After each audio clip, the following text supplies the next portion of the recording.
For the ambition of Turbo and some of those that more immediately succeeded him, to be absolute princes, strove against the nature of their foundation, and inasmuch as he had divided almost the whole realm among his Neustrians, with some encouragement for a while. But the Neustrians, while they were but foreign plants, having no security against the natives but in growing up by their princes' sides,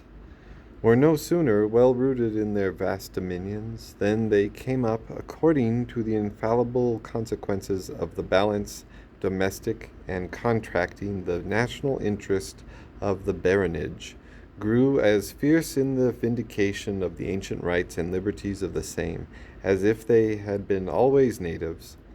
Whence the kings being as obstinate on the one side for their absolute power, as these on the other for their immunities, grew certain wars which took their denomination from the barons.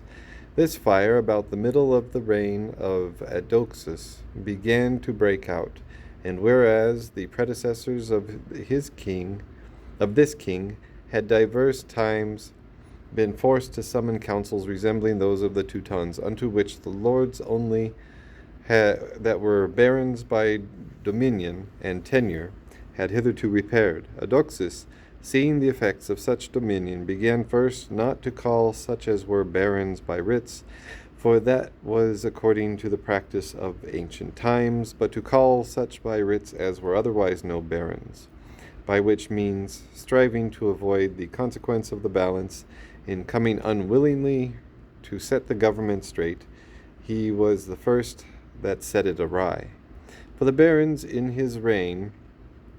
and his successors, having vindicated their ancient authority, restored the Parliament with all the rights and privileges of the same, saving that from thenceforth the kings had found out a way whereby to help themselves against the mighty, creatures of their own, and such as had no other support but by their favor. By which means this government, being indeed the masterpiece of modern prudence, hath been cried up to the skies as the only invention whereby at once to maintain the sovereignty of a prince and the liberty of the people, whereas indeed it hath been no other than a wrestling match, wherein the nobility, as they have been stronger,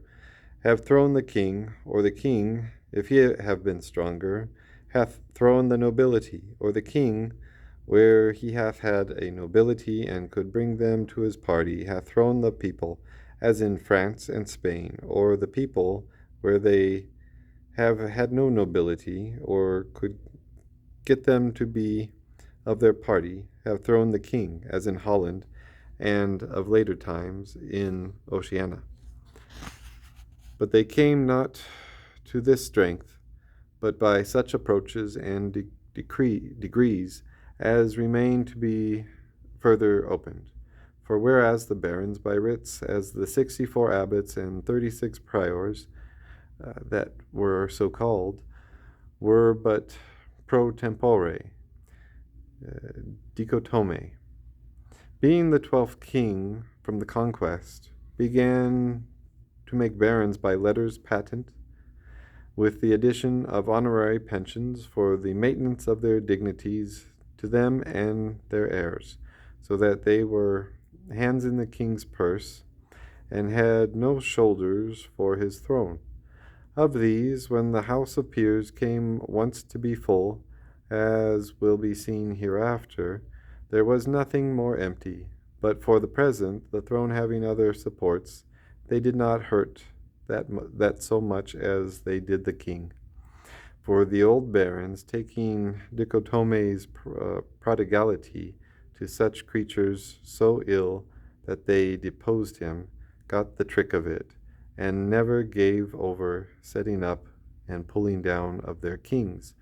according to their various interests, and that faction of the white and red, into which they had been thenceforth divided, till Panurgus, the 18th king from the conquest, was more by their favor than his right advanced unto the crown.